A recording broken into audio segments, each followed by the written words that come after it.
salam sejahtera bagi Bapak Ibu guru yang beragama lain. Terima kasih banyak saya ucapkan kepada yang terhormat Ibu Kepala Sekolah SDN Nganjuk 4 serta Bapak Ibu guru semua yang telah memberikan kesempatan kepada saya untuk melaksanakan sosialisasi budaya positif aksi nyata modul 1.4 yang akan saya lakukan untuk melengkapi tugas calon guru penggerak angkatan 7. Pada kesempatan hari ini, saya akan memaparkan tentang budaya positif dengan kesepakatan kelas dengan materi budaya positif, yaitu ada 6 materi. Yang pertama, disiplin positif dan nilai-nilai kebajikan universal. Yang kedua, teori motivasi, hukuman, dan penghargaan. Yang ketiga, keyakinan kelas. Keempat, kebutuhan dasar manusia dan dunia berkualitas. Yang kelima, posisi kontrol. Dan yang keenam, segitiga restitusi.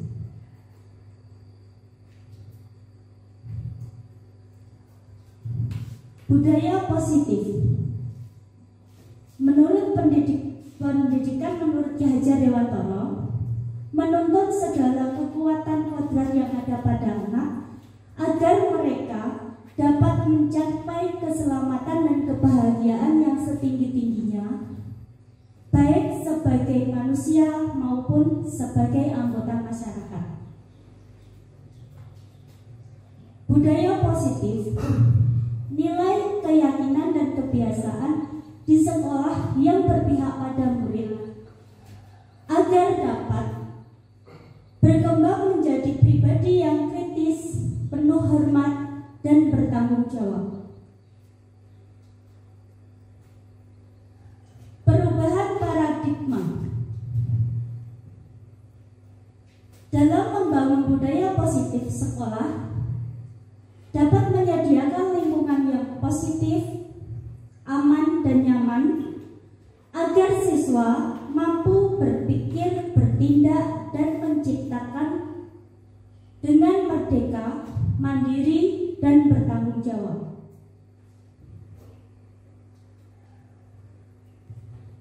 Umumnya, disiplin sangat berkaitan dengan kontrol guru terhadap siswa. Menurut Dr. William, dalam kontrol teori terdapat beberapa miskonsepsi tentang kontrol, yaitu 1. Ilusi bahwa guru mengontrol siswa. Yang kedua, ilusi bahwa semua penguatan positif, efektif, dan bermanfaat. Ilusi bahwa kritik dan membuat orang merasa bersalah dapat menguatkan karakter. Ilusi bahwa orang dewasa memiliki hak untuk memaksa. Itu tadi 4 dari miskonsepsi menurut Dr. William Wieser. Disiplin positif. Makna disiplin positif. Disiplin menurut Ki Hajar Dewantara untuk menciptakan siswa yang merdeka, maka syarat utamanya harus mempunyai disiplin yang kuat, di mana disiplin itu berasal dari diri sendiri atau dari internal siswa. Jika seseorang atau jika seorang siswa tidak memiliki motivasi internal, kita sebagai guru wajib memotivasi siswa agar memiliki disiplin itu. Motivasi yang berasal dari kita sebagai guru itu disebut dengan motivasi eksternal. Selanjutnya, disiplin dalam budaya kita. Makna kata disiplin yaitu menjadi sesuatu yang dilakukan seseorang pada orang lain untuk mendapatkan kepatuhan, kita cenderung menghubungkan kata disiplin dengan ketidaknyamanan. Jadi seseorang dikatakan disiplin itu jika dihubungkan dengan ketidaknyamanan seseorang. Tujuan disiplin positif yaitu untuk menanamkan motivasi kepada semua siswa agar mereka menjadi orang yang mereka inginkan dan menghargai diri sendiri dengan nilai-nilai yang mereka percaya. Motivasi ini berasal dari diri siswa atau yang tadi saya bilang yaitu dari dalam internal siswa sendiri, sehingga dampaknya akan berdampak panjang, tidak akan terpengaruh dengan adanya hukuman atau hadiah. Jadi diharapkan tujuannya disiplin positif ditanamkan kepada siswa dengan tujuan siswa mendapat atau jangka panjangnya nanti siswa tidak akan terpengaruh dengan adanya hukuman atau hadiah. Mereka dengan sendirinya sadar disiplin itu akan tertanam pada diri sendiri. Itu tujuan disiplin positif. Selanjutnya, nilai-nilai kebajikan universal. Nilai-nilai kebajikan universal adalah sifat-sifat positif manusia yang merupakan tujuan manusia yang ingin dicapai setiap individu. Nilai-nilai tersebut bersifat universal dan lintas bahasa, suku, bangsa, agama maupun latar belakangnya. Nilai-nilai kebajikan universal ini di Indonesia mengacu pada nilai-nilai yang dikembangkan, yang dikenal dengan P3 atau dikenal dengan profil pelajar Pancasila, di mana yang pertama yaitu beriman, bertakwa kepada Tuhan, dan berakhlak mulia. Yang kedua, berkebinekaan global. Yang ketiga, bergotong royong. Yang keempat, kreatif. Dan kelima, bernalar kritis serta mandiri.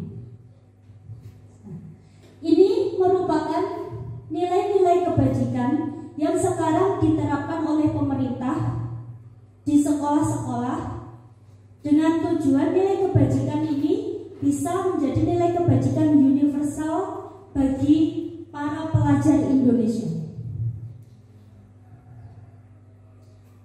Berikutnya, teori motivasi perilaku manusia.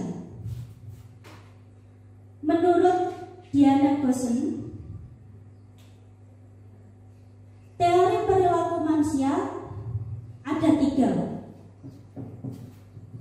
Yang pertama, untuk menghindari ketidaknyamanan atau hukuman. Apa yang akan terjadi apabila saya tidak melakukannya? Untuk yang pertama ini, untuk teori yang pertama, ini termasuk motivasi eksternal. Jadi motivasinya berasal dari luar. Yang kedua, untuk mendapatkan imbalan dari orang lain atau institusi. Ini bisa mendapatkan penghargaan, bisa mendapatkan hadiah. Nah, ini juga berasal dari luar atau eksternal. Selanjutnya yang ketiga, untuk menghargai diri sendiri. Saya akan menjadi orang yang seperti apa bila saya melakukannya. Motivasi inilah motivasi ketiga, yaitu motivasi yang berasal dari diri sendiri atau berasal dari internal. Motivasi ketiga ini menjadi motivasi tujuan atau menjadi motivasi yang akan dicapai dalam disiplin positif. Jadi dari ketiga motivasi ini, motivasi yang akan diharapkan, yang diambil, yang akan diterapkan kepada siswa kita, adalah motivasi yang ketiga, yaitu motivasi untuk menghargai diri sendiri. Jadi tidak lagi dari eksternalnya, tidak lagi dari kita sebagai guru, tapi yang dituntut adalah dari diri siswa sendiri. Itu tadi teori motivasi perilaku manusia.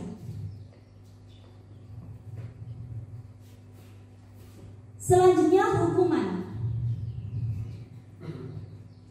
Hukuman bersifat tidak terencana atau tiba-tiba. Anak atau murid tidak tahu apa yang akan terjadi dan tidak dilibatkan. Jadi pada umumnya untuk hukuman itu secara tiba-tiba, biasanya anak tidak dilibatkan dalam pembuatannya. Jadi kita yang menentukan hukumannya seperti apa. Itu pada umumnya seperti itu. Jadi hukuman itu bersifat tidak terencana dan tiba-tiba. Selanjutnya konsekuensi. Konsekuensi sudah terencana atau sudah disepakati. Konsekuensi umumnya bentuk-bentuknya seperti mengetahui sebelumnya konsekuensi yang akan diterima bila ada pelanggaran. Jadi siswa atau murid biasanya sudah diajak kesepakatan bahwa menyepakati, membuat kesepakatan untuk sesuatu hal yang akan dia lakukan. Jadi sudah ada kesepakatan, itu dinamakan konsekuensi. Jadi sudah disepakati terlebih dahulu. Yang ketiga, restitusi. Restitusi adalah proses menciptakan kondisi bagi murid untuk memperbaiki kesalahan mereka. Untuk restitusi itu berasal dari diri siswa, atau dengan kata lain itu kesadaran siswa. Jadi berasal dari diri siswa sendiri. Nah, dari ketiga ini, hukuman, konsekuensi, dan restitusi, diharapkan pada kurikulum Merdeka ini kita bisa menerapkan minimal itu konsekuensi. Kalau tujuan yang utama itu kita bisa menerapkan ke restitusinya. Jadi dengan harapan bukan lagi anak diberikan hukuman, tapi anak diberi pengarahan, diberi kesadaran, biar dia bisa tahu apa kesalahan dia, apa yang sudah dia lakukan, betul atau salah. Dengan begitu diharapkan anak punya kesadaran, dan itu akan tertanam lebih lama, lebih jangkanya lebih panjang, bahkan bisa sampai dewasa dibanding dengan hukuman.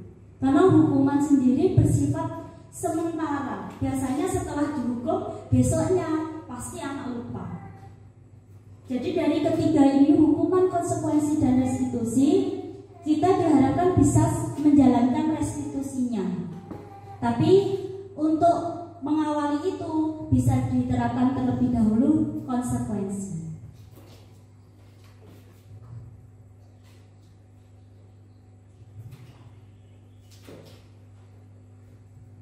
Penghargaan. Sama halnya dengan hukuman, ternyata penghargaan juga dapat menghukum seseorang. Berikut pengaruh buruk penghargaan terhadap anak menurut Kohn. 1. Memberikan pengaruh jangka pendek dan jangka panjang. Di mana memberikan pengaruh jangka pendek dan jangka panjang ini, murid saat diberikan hukuman biasanya sebentar, jangkanya itu hanya sebentar saat diberikan hukuman. Setelah hukuman itu selesai, anak akan lupa.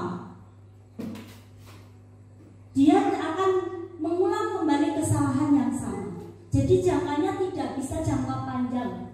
Atau bisa juga jangka panjang itu bisa, tapi hukumannya biasanya hukuman yang bersifat psikis atau bersifat mendalam ke hati anak. Jadi akhirnya apa? Yang terjadi pada murid itu, dia seperti merasakan trauma terhadap hukuman itu. Itulah yang akan melekat pada diri anak.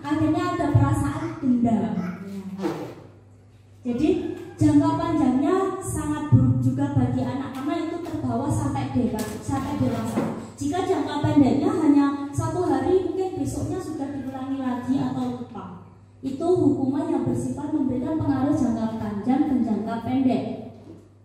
Yang kedua, penghargaan tidak efektif. Penghargaan merupakan suatu benda atau peristiwa yang diinginkan yang dibuat dengan syarat tertentu. Penghargaan diperoleh jika melakukan sesuatu. Hal inilah yang mengakibatkan penghargaan itu tidak efektif.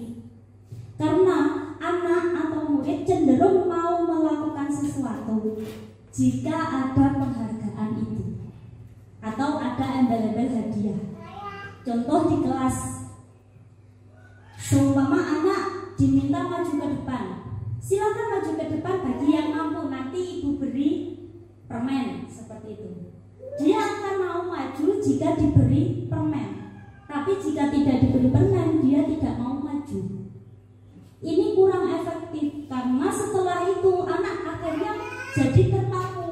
Saya tidak diberi imbalan, saya tidak diberi hadiah, saya tidak diberi penghargaan. Besoknya saat disuruh maju, dia tidak akan maju. Inilah kurang efektifnya penghargaan. Penghargaan dapat merusak hubungan. Bagaimana penghargaan dapat merusak hubungan? Maksudnya di sini, penghargaan itu saat kita memberi penghargaan pada satu orang anak, bagi yang mampu pasti, atau bagi yang bisa. Lalu untuk anak-anak yang tidak bisa bagaimana? Perasaannya pasti yang timbul rasa meri, rasa iri. Perasaan irilah yang akhirnya merusak hubungan antar teman. Akhirnya terjadi kesenjangan yang pertama. Yang kedua, pasti ada persaingan. Ya, jika itu persaingannya sehat.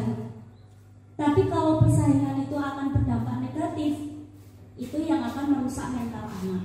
Jadi penghargaan pun dapat merusak suatu hubungan.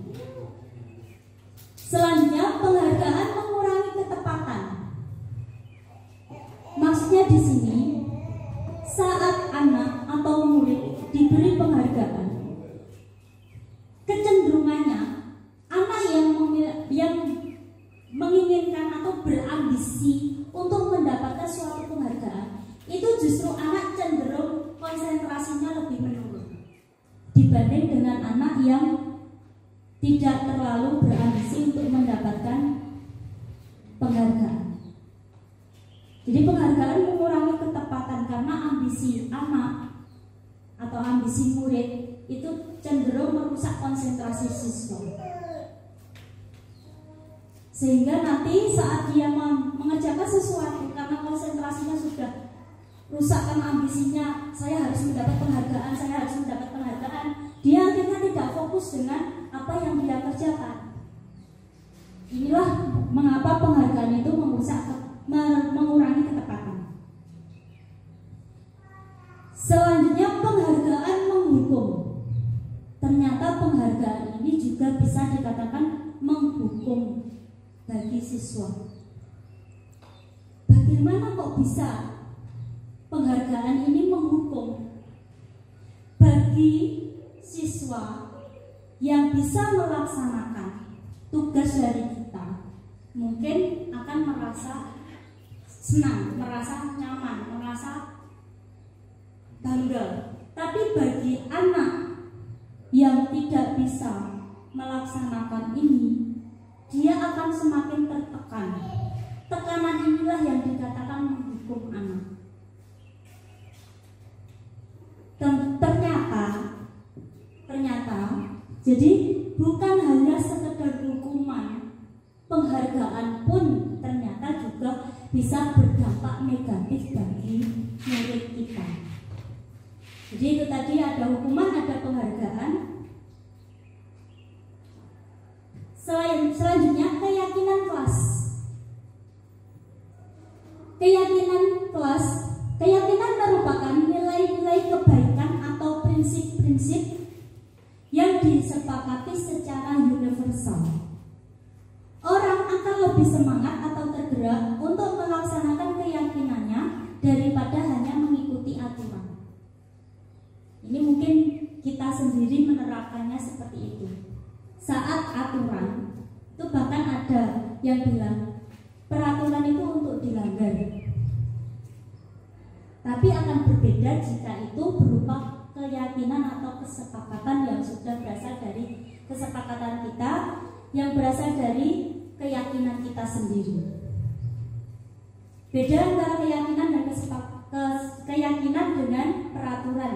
Jadi kalau keyakinan itu dari kita sendiri, tapi kalau peraturan itu sudah ada dan harus dilakukan.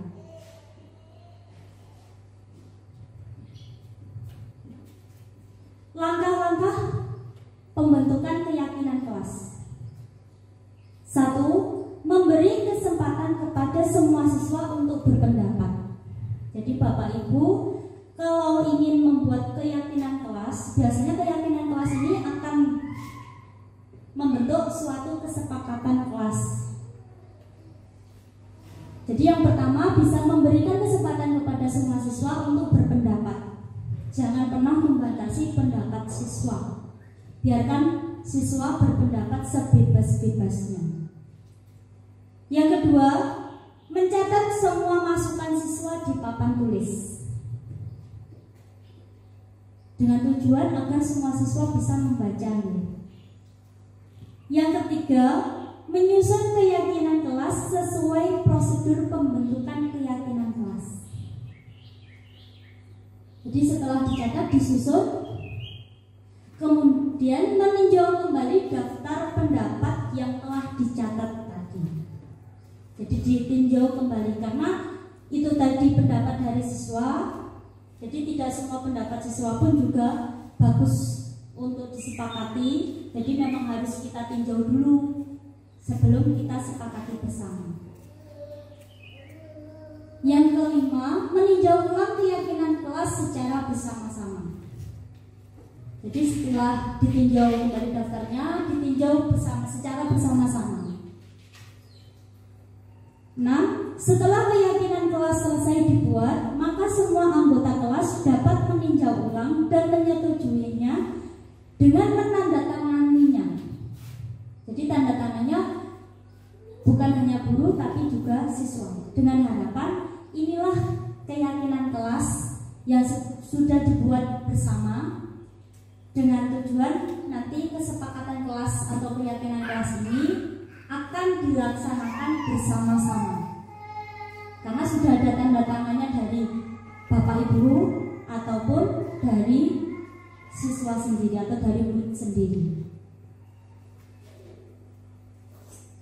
Selanjutnya, untuk keyakinan kelas kalau sudah seperti itu bisa ditempel di kelas, bisa di depan atau diletakkan di tempat yang mungkin bisa terlihat dengan jelas oleh anak-anak. Jadi saat anak melanggar, mereka sudah tahu, oh dia melanggar kesepakatan kelas saya, oh saya sudah melaksanakan ini, oh ternyata tidak sesuai dengan kesepakatan kelas itu.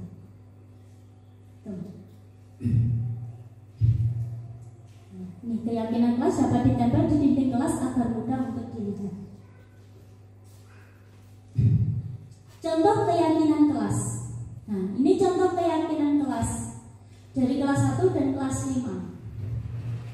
Untuk membuat keyakinan kelas sendiri, diusahakan kalimat negatif itu dirubah menjadi kalimat positif. Jadi kata jangan dilarang atau dilarang mencoret tembok atau jangan mencoret tembok. Kata jangan itu bisa diganti dengan kalimat yang lebih positif. Di sini seperti di setiap anggota kelas perlu belajar. Mungkin harus belajar, perlu belajar. Selalu bersikap positif. Senantiasa menjadi diri terbaik. Ini merupakan contoh kesepakatan kelas atau keyakinan kelas yang sudah dibuat.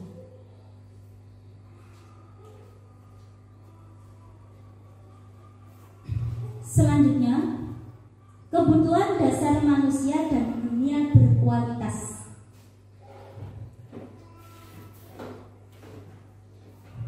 Kebutuhan dasar manusia. Semua yang dilakukan setiap manusia tentu mempunyai tujuan, yaitu untuk mendapatkan apa yang diinginkan. Kebutuhan dasar manusia menurut Dr. William itu ada 5 dasar. Yang pertama, kebutuhan bertahan hidup. Kebutuhan bertahan hidup ini lebih bersifat fisiologis. Untuk bertahan hidup, manusia pasti butuh makan, tempat tinggal, pakaian. Nah, ini termasuk ke dalam kebutuhan yang bersifat fisiologis. Selanjutnya, yang kedua yaitu kebutuhan cinta dan kasih sayang atau kebutuhan untuk diterima. Kebutuhan ini lebih bersifat ke hubungan sosial, jadi hubungan sesama manusia, jadi bersifat lebih sosial. Kalau yang kebutuhan bertahan hidup itu kebutuhan pribadi, kalau yang kedua itu lebih ke sosial. Yang ketiga, kebutuhan penguasaan atau kebutuhan pengakuan atas kemampuan. Kebutuhan ini berkaitan dengan kemampuan untuk mencapai sesuatu. Jadi kebutuhan ini lebih kepada pengakuan untuk diri sendiri dari orang lain. Selanjutnya, kebutuhan kebebasan atau kebutuhan akan pilihan. Di sini kebutuhan kebebasan atau kebutuhan akan pilihan, manusia lebih cenderung minta dibebaskan. Jadi bebas, mereka ingin mandiri, mereka bebas memilih apapun, menentukan arah hidup mereka. Mereka cenderung meminta kebebasan itu. Jadi biasanya manusia memang tidak mau dipaksa. Yang kelima, kebutuhan kesenangan. Di sini kebutuhan untuk merasa senang. Jadi setiap manusia pasti memiliki kebutuhan tentang kesenangan ini, di mana manusia itu cenderung ingin atau mencari hiburan untuk diri sendiri. Jadi ingin merasa senang. Jadi menurut William ada 5 kebutuhan dasar dari manusia.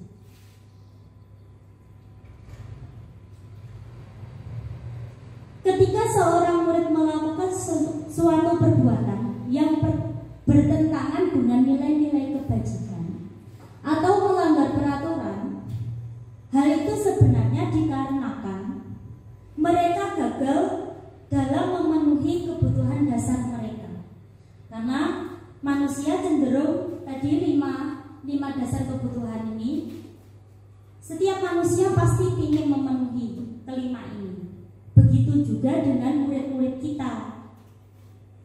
Karena murid itu merasa gagal dari memenuhi kelima ini, itulah yang membuat mereka akhirnya melakukan suatu pelanggaran.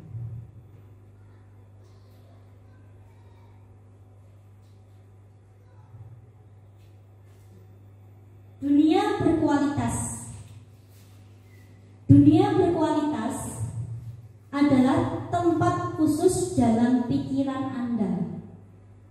Tempat Anda menyimpan gambaran representasi dari semua yang Anda inginkan. Dunia itu dikatakan berkualitas jika kita merasa dapat melaksanakan atau dapat memenuhi apa yang kita inginkan dalam pikiran kita. Itulah yang dikatakan dunia berkualitas.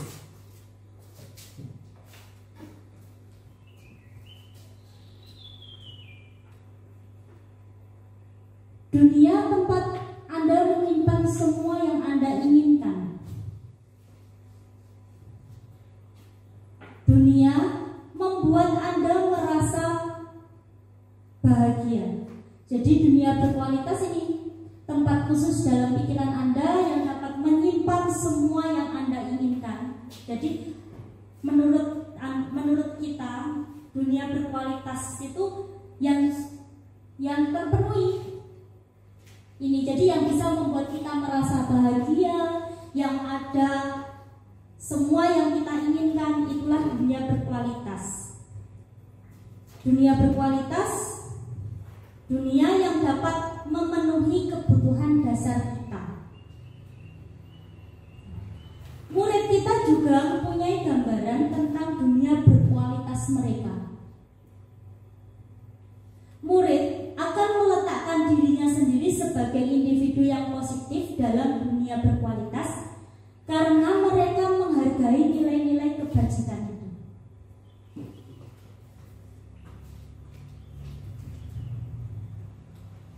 Selanjutnya,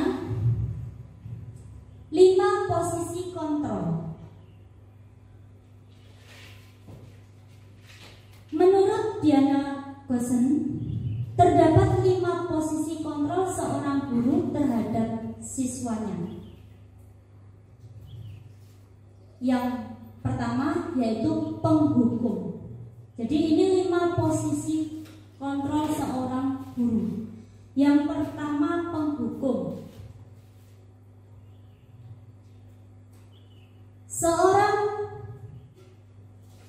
penghukum dapat menggunakan hukuman baik fisik dan verbal. Guru yang menjalankan posisi penghukum akan berkata, patuhi aturan saya atau awas. Nah, ini guru-guru zaman dulu. Mungkin kita tidak asing karena kita juga dulu pernah menjadi murid, pernah merasakan patuhi aturan saya. Jika tidak, awas. Nah, mungkin juga dalam keseharian kita juga masih melakukan itu. Jadi itu merupakan posisi kita atau posisi guru sebagai seorang penghukum. Jadi ada kata awas, ada kata patuhi aturan saya. Kamu selalu salah, kamu selalu saja salah. Kenapa kesalahan kamu selalu diulang-ulang? Nah, ini merupakan guru sebagai penghukum. Yang kedua, membuat orang merasa bersalah. Jadi posisi kontrol guru sebagai pembuat orang merasa bersalah.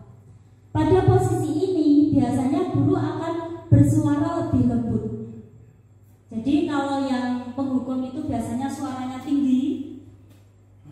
Kalau yang membuat orang merasa bersalah ini cenderung lebih lembut. Menggunakan keheningan yang membuat siswa menjadi tidak nyaman. Jadi merasa bersalah dan merasa rendah hati. Contoh kata-kata yang sering digunakan yaitu Bapak sangat kecewa.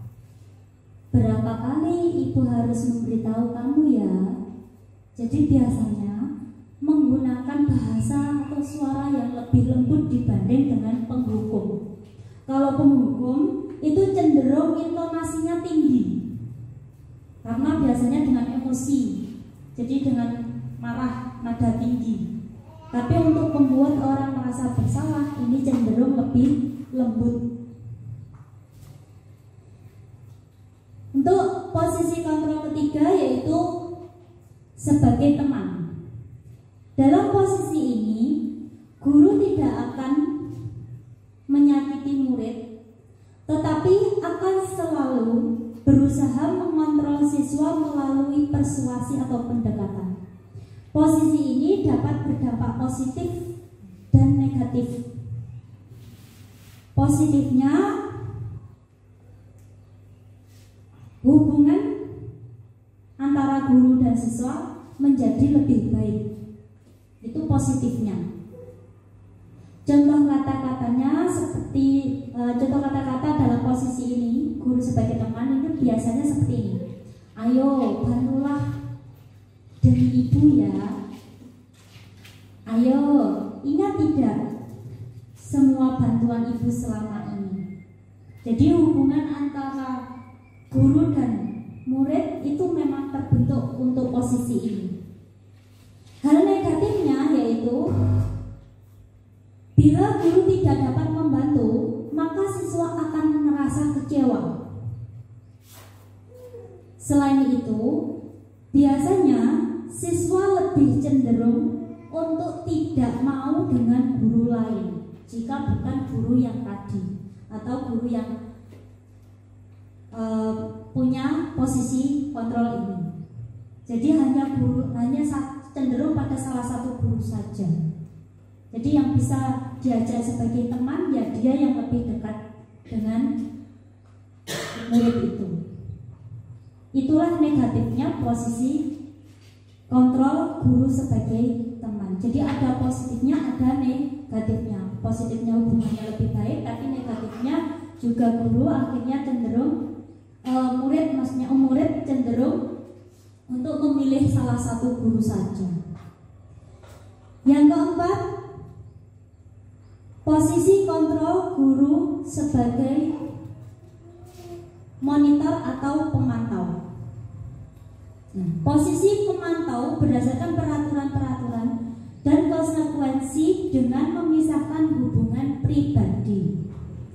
Kalau teman itu guru dan murid memiliki hubungan, jadi hubungannya lebih terjalin. Tapi kalau pemantau ini bisa terpisah, bisa memisahkan hubungan pribadi. Jadi tidak ada kesenjangan nanti sama muridnya, nggak ada kecenderungan. Pertanyaan yang biasa diajukan untuk posisi ini contohnya yaitu peraturannya apa?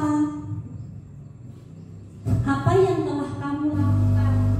Nah, jadi biasanya dimotivasi dengan pertanyaan-pertanyaan seperti itu. Jadi peraturannya apa? Apa yang telah kamu lakukan? Itu lebih ke posisi pemantau. Posisi yang kelima yaitu guru sebagai manajer, di mana posisi ini guru berbuat bersama dengan murid, mengajak siswa untuk mempertanggungjawabkan perilakunya, mendukung siswa menemukan solusi atas permasalahannya sendiri. Posisi manajer ini, jadi guru hanya mendampingi siswa untuk menemukan solusi atas permasalahan yang dia hadapi. Jadi siswa diajak menemukan permasalahannya sendiri, mengatasi masalahnya sendiri. Kita hanya bertugas untuk membimbing saja. Kata-kata yang sering dipakai pada posisi kontrol manajer ini, contohnya apa yang kita yakini, apa yang kamu yakini, jika kamu meyakininya, apakah kamu bersedia memperbaikinya? Jika kamu memperbaikinya, hal ini menunjukkan apa tentang dirimu. Ini contoh posisi kontrol guru sebagai manajer. Dari kelima posisi kontrol ini,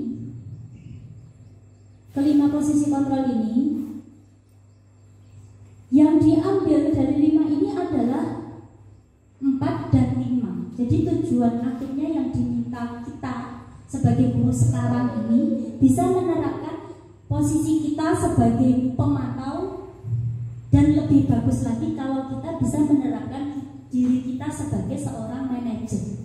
Bukan lagi sebagai penghukum, bukan lagi sebagai orang yang bisa membuat merasa bersalah atau teman, tapi kita sudah dituntut untuk menjadi seorang pemantau atau sebagai manajer. di mana pada posisi ini siswa dapat menjadi pribadi yang mandiri, merdeka, dan bertanggung jawab atas segala perilaku dan sikapnya, yang pada akhirnya dapat menciptakan lingkungan yang positif, aman, dan nyaman. Itu harapan dari posisi pemantau atau manajer. Nah, ini materi terakhir, segitiga restitusi. Tadi sudah saya singgung sedikit tentang apa itu restitusi. Ini saya ulang, restitusi merupakan proses menciptakan kondisi bagi murid untuk memperbaiki kesalahan sehingga mereka bisa kembali kepada kelompoknya. Seperti tadi ada hukuman, konsekuensi, dan restitusi. Sebagai guru sekarang kita diharapkan untuk bisa melaksanakan bukan lagi menerapkan hukuman atau konsekuensi, tapi kita bisa menerapkan sebagai restitusi. Agar apa?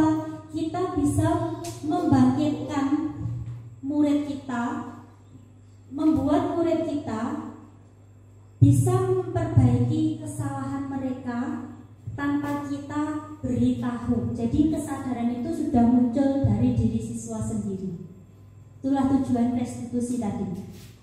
Nah, restitusi sendiri itu memiliki langkah-langkah yang disebut dengan segitiga restitusi. Jadi untuk membuat restitusi itu ada tahapannya. Nah, tahapannya inilah masuk ke dalam segitiga restitusi. Tahapan yang pertama yaitu tahapan menstabilkan identitas. Berdasarkan prinsip membuat kesalahan adalah bagian dari proses pembelajaran. Jadi semua orang pasti pernah salah. Nah, dari kesalahan itu dijadikan sebuah pembelajaran. Itu namanya menstabilkan identitas. Menggeser identitas gagal menjadi identitas sukses. Dari kegagalan menjadi kesuksesan. Karena ada pepatah yang bilang kalau orang tidak pernah gagal, dia tidak akan pernah sukses. Tahapan kedua yaitu validasi tindakan yang salah. Berdasarkan prinsip setiap perilaku berupaya memenuhi suatu kebutuhan tertentu. Guru akan bergeser dari pemikiran stimulus respon menjadi proaktif. Jadi bukan hanya merespon, tapi guru juga aktif mengenali, membantu, membimbing, mengarahkan. Mengenali dan mengakui kebutuhan murid akan memperbaiki hubungan murid. Jadi guru bisa mengenali, bisa mengakui kebutuhan murid sehingga hubungan yang terjalin antara guru dan murid itu bisa berjalan dengan baik. Tahap ketiga yaitu tahap menanyakan keyakinan. Pada tahap ini murid-murid biasanya diberikan pertanyaan-pertanyaan yang bermakna untuk memunculkan motivasi atau menstimulus secara intrinsik atau menstimulus dari dalam diri siswa dengan harapan nanti siswa tersebut dapat atau mengerti bahwa tindakan yang dilakukan itu salah atau benar. Dan dari situ siswa bisa memperbaiki kesalahan itu sehingga siswa bisa menjadi lebih baik. Jadi untuk tahap keyakinan, jadi meyakinkan siswa bahwa tindakan itu benar atau salah. Nah, ini adalah 3 tahapan dari segitiga restitusi. Jadi kalau kita mau melaksanakan restitusi, itu tahapannya yaitu 3 tahapan ini. Jadi ada tahap menstabilkan identitas, tahap validasi tindakan yang salah, dan tahap menanyakan keyakinan.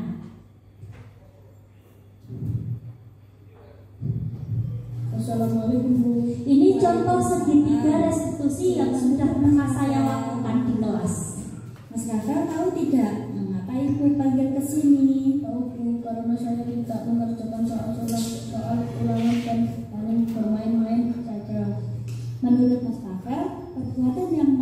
lakukan tadi pagi itu benar atau salah? Ya Bu, itu salah.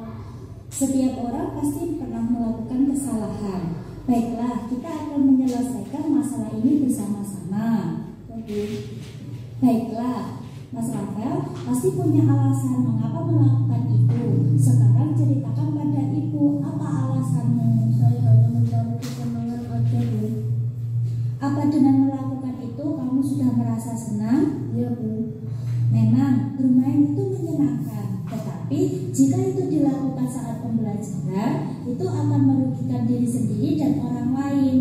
Masih ingat tidak tentang keyakinan kelas yang sudah kita buat di awal semester? Nah, masih, coba sebutkan. Kami murid dari guru akan belajar bersama dengan tertibnya, nama tanpa saling menggunakan ketengahan dalam belajar. Nah, sekarang apakah Mas Rafael sudah melaksanakan keyakinan kelas tersebut? Belum. Lalu bagaimana caranya Mas Rafael agar keyakinan kelas tersebut bisa terlaksana dengan baik? Tidak bermain di kelas, dalam kelas menghormati semua warga ke Lalu apa kira-kira yang akan Mas Rafael lakukan untuk memperbaiki kesalahan yang kemarin? Saya akan meminta maaf kepada ibu guru dan teman-teman di kelas Bu. Ibu sudah memaafkan Mas Rafael. Semoga kedepannya Mas Rafael bisa belajar dengan tertib lagi ya. Ya Bu, terima kasih. Nah, sekarang Mas Rafael bisa kembali ke kelas, bisa belajar lagi dengan teman-temannya dengan baik. Jangan lupa meminta maaf dulu kepada teman-teman di kelas ya. Ya.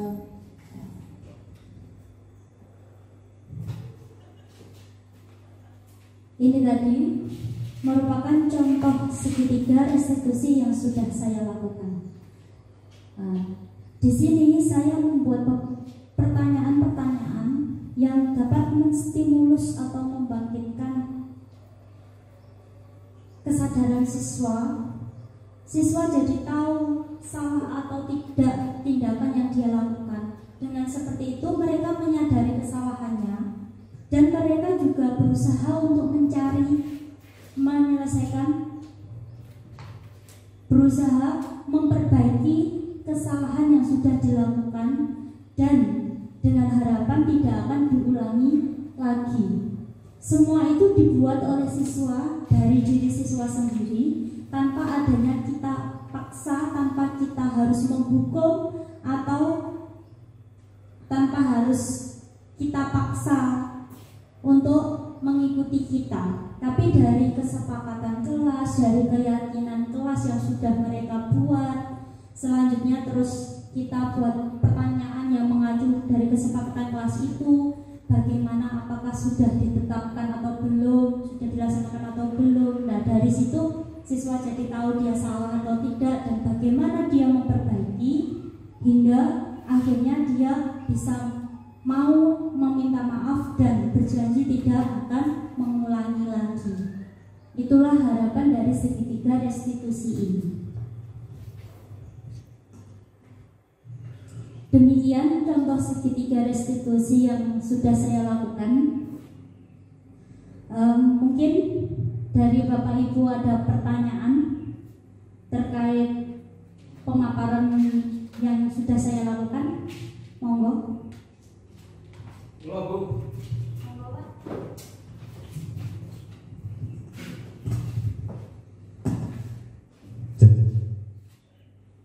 Matur suwun Bu Reno.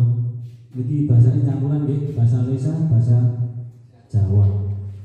Untuk pemaparan yang dilakukan Bu Reno tentang kesepakatan yang positif itu sangat menarik buat saya ini. Dulunya saya tidak mengerti, oh ada kesepakatan ya, ada gini-gini, saya tidak ngerti.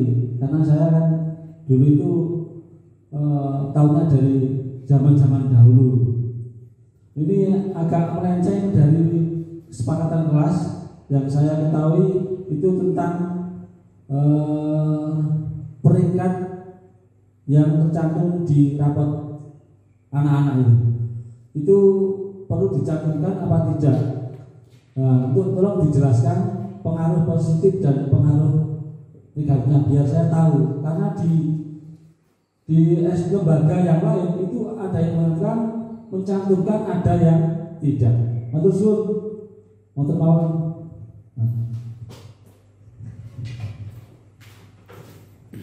Terima kasih kepada Andi pertanyaannya.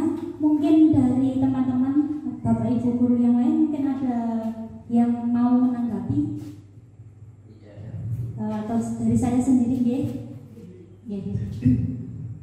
Saya akan mencoba menjawab pertanyaan dari Pak Dandi terkait mengapa di rapot sekarang itu tidak ada peringkat. Kalau dulu kan memang ada peringkatnya, tapi masih ada beberapa lembaga yang mencantumkan. Nah, berhubungan dengan budaya positif yang tadi sudah saya paparkan, jadi berhubungan dengan hukuman dan penghargaan tadi, ini berarti terkait dengan peringkat itu termasuk ke dalam penghargaan. Nah, penghargaan sendiri sama Pak Danti, ya. Saya juga setelah mengikuti guru penggerak ini saya baru tahu ternyata penghargaan itu tidak selalu positif bagi siswa. Ternyata banyak sekali dampak buruknya, dampak negatifnya bagi siswa. Jadi penghargaan. Nah, peringkat dalam rapot ini termasuk penghargaan bagi siswa. Betul, positifnya biasanya lebih memunculkan siswa untuk lebih belajar lagi, lebih giat lagi. Akan tetapi kita harus juga mengingat ternyata negatifnya itu juga nggak sedikit, negatifnya itu banyak. Penghargaan itu yang negatif inilah yang diharapkan pemerintah agar tidak terjadi. Contohnya negatifnya dari penghargaan peringkat ini bagaimana? Nah, contohnya seperti ini. Penghargaan peringkat yang diberikan kepada siswa atau kepada murid itu diharapkan dapat memotivasi siswa untuk belajar. Betul. Akan tetapi saat kita memberikan peringkat kepada murid, kita sebagai guru kita pasti tahu, dan mungkin juga kita sendiri punya putra putri, saat anak kita atau saat murid kita menerima rapot, nanti waktu pulang, kadang sebelum pulang saja, setelah menerima rapot dilihat, oh peringkat 5, oh peringkat 1, pasti ada yang namanya dibandingkan. Nggih napa mboten? Dibanding-bandingkan inilah yang akhirnya berdampak negatif pada siswa. Bagi yang mampu, bagi anaknya mampu, oke, dia termotivasi. Tapi bagi anak yang tidak mampu atau kurang mampu, dia pasti merasa minder. Itu nomor 1 pasti. Karena pulang pasti nomor 1 dimarahi orang tua. Temenmu seperti ini kok kamu gak bisa. Nah, seperti itu pasti. Nah, perasaan minder, perasaan karena tadi merasa saya kok gak bisa. Bagi anak-anak yang memang sudah mentalnya sudah jatuh, ini tidak akan membuat anak itu semakin berkembang, tapi akan semakin down, semakin prestasinya justru semakin jatuh. Nah, inilah yang tidak diharapkan pemerintah. Selain itu, biasanya tadi seperti yang disampaikan pada budaya positif ini tadi, penghargaan itu tidak efektif. Penghargaan itu menjadi sebuah hukuman bagi anak yang mampu. Penghargaan itu bagus, tapi bagi anak yang tidak mampu itu merupakan momok bagi dia. Penghargaan itu menjadi ketakutan tersendiri untuk dia, karena yaitu tadi bagi orang tua yang bisa menyadari kemampuan siswa, kemampuan murid, kemampuan anak itu berbeda-beda, tidak masalah. Tapi bagi orang tua yang hanya tahu meminta, menuntut anak, oh anakku harus sepinter, anakku harus semampu ini, nah itulah yang akan membuat mental anak semakin jatuh. Makanya pemerintah akhirnya mentiadakan peringkat yang dicantumkan di dalam rapor itu, tujuannya seperti ini. Jadi penghargaan itu bagus, tapi banyak sekali negatifnya yang memang berdampak terhadap psikis atau mental anak. Karena jujur, psikis atau mental anak itu berperan besar pada pertumbuhan anak itu. Seperti itu Pak Dandi. Jadi sebagai guru kita harus benar-benar jeli saat kita memberi hukuman atau penghargaan, dan diharapkan dengan adanya pemaparan atau budaya positif ini, dengan adanya materi budaya positif ini, kita sebagai guru tidak lagi melakukan suatu hukuman atau memotivasi anak dengan penghargaan, tapi bisa dilakukan dengan hal-hal positif yang lain. Demikian, mungkin ada tambahan dari teman-teman? Pas. Nah, demikian. Oke.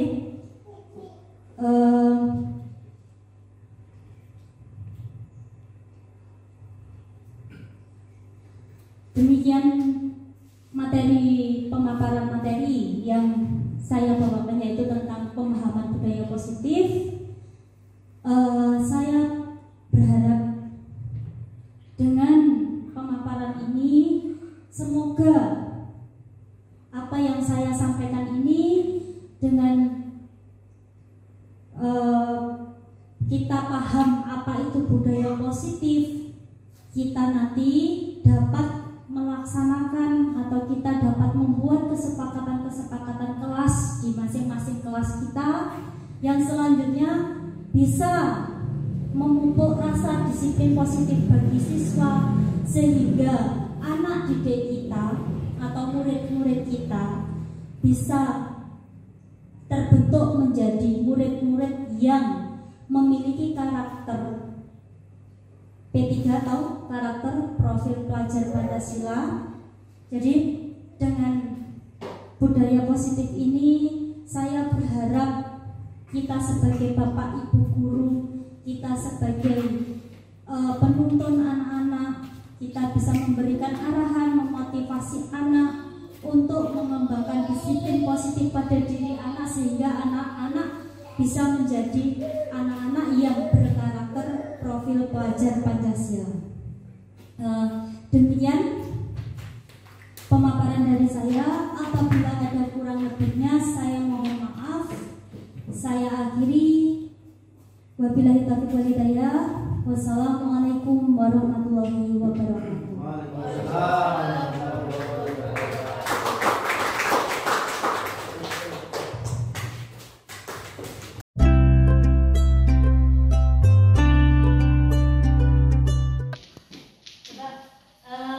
Kemarin kan Bu Retno sudah ngajak kalian untuk apa? Mempersiapkan kita buat hari ini membuat apa? Kesepakatan kelas kita. Bu Retno kita tolong bantu.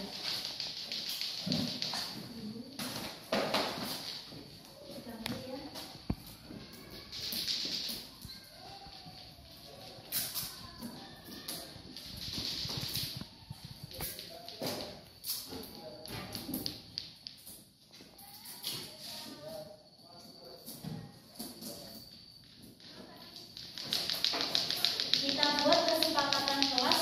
Nanti kesepakatan kelas ini akan kita taati bersama, ya, sesuai dengan apa yang kita sepakati. Jadi kalian nanti membuat membuat satu kesepakatan kelas. Setiap anak buat satu, nanti kita tempel di depan. Bisa?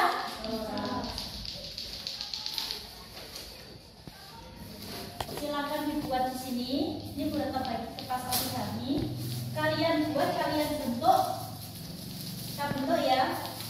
Dibuat dibentuk awan. Nanti dari kertas ini dibentuk awan. Terus kesepakatan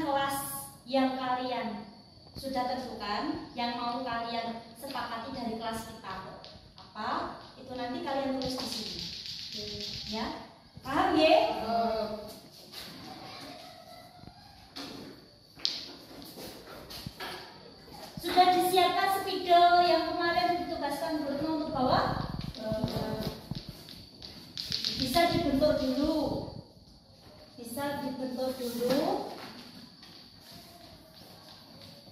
baru nanti ditulisi, dibentuk dulu.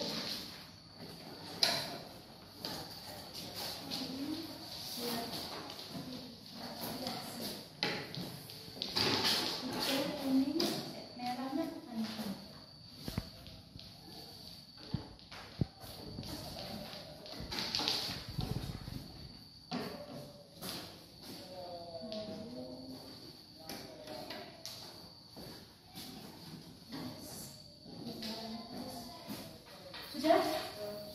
Nah, sekarang bisa kalian mulai membuat kesepakatan kelasnya. Dibentuk dulu. Bisa membentuk awan dulu. Terus digunting. Pakai pensil saja dulu, nggak apa-apa. Dibentuk dulu. Digambari dulu pakai pensil. Ya, digambar dulu pakai pensil. Terus nanti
melaksanakan ulang tahun.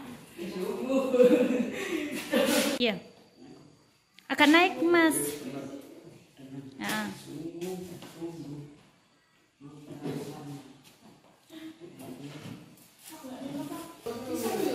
Agak ke atas, Mbak, agak ke atas.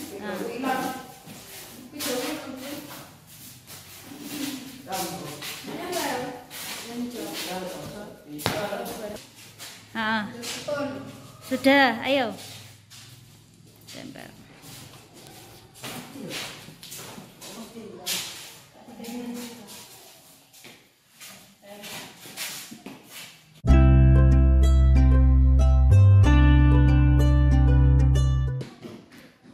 Assalamualaikum warahmatullahi wabarakatuh.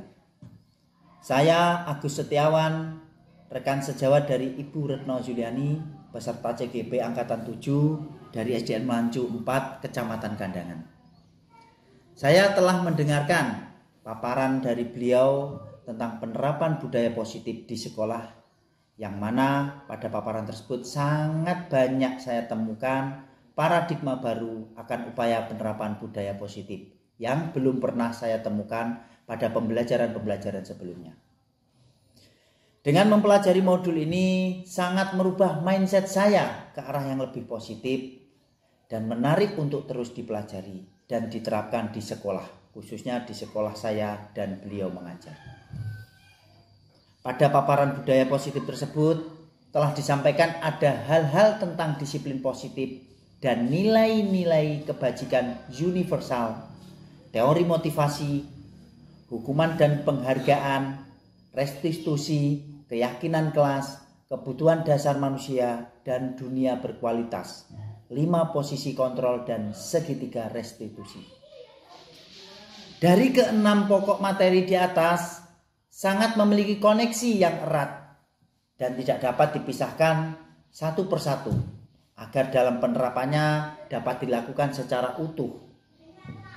Terima kasih kepada Ibu Retno Juliani yang telah memberikan tambahan ilmu dan wawasan kepada kami. Semoga ke depan Ibu Retno Juliani tambah sukses selalu dengan menerapkan budaya positif di sekolah kami seperti yang telah dipaparkan beliau. Semoga terwujudlah karakter murid-murid di sekolah kami ini, murid-murid yang memiliki karakter profil pelajar Pancasila.